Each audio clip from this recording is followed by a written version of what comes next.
So today is day 21 of daily recording, a daily reading series from the book of my interest. And today's chapter, the book of interest is this one, the art, design as art by Bruno Munari. And the chapter is the safe of words. Yesterday we read the chapter character building.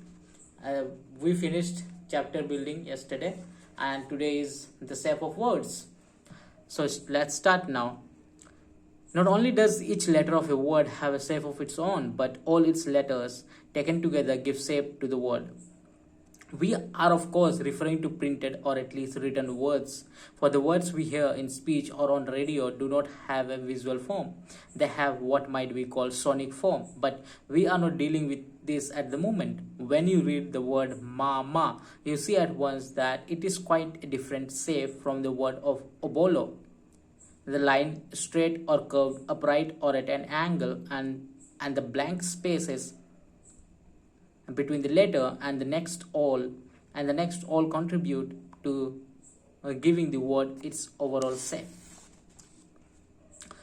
This is especially the case with words, especially the case with words we are used to reading or forced to read every day. The names of newspaper, of big firms, foreign countries, film stars, the names dined into us by assiduous advertisers, words that greet us whenever we look, such as spot, the inwards of movement, such as pop. This we seize at a glance without having to spell out each letter or syllable. That is, we recognize their overall shape, a thing we cannot do with unfamiliar words such as tetra, d, Capodius, tetra, tiran, something like try and leo onodont, especially when these are written in the tiniest print on a minute scrap of paper rolled round a medicine bottle, for example. Some words such as the names of well-known firms or products are so familiar to us that if we block out most of the letters, we can still read the name correctly at first glance and only notice afterwards that something is slightly unusual, but this can only happen if we preserve the general shape of the word. An experiment anyone can make is cut out the letter of the newspaper title, for example, and push these closer together until the upright stroke of one letter also does duty for the next.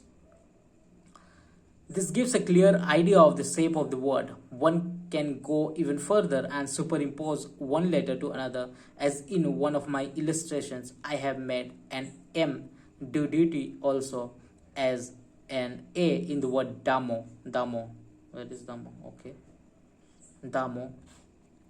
The trademark of an ancient Roman brick factory. Knowledge of the shape of words and the possibilities this offer to communication can be very useful to the graphic designer when he comes to make more warning signs, and that have to be taken in quickly, like the ones on motorways that one cannot stop to decipher.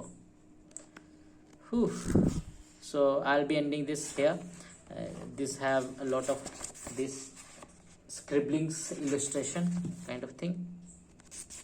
I'll be reading tomorrow another chapter, that is poems and telegrams. Yeah.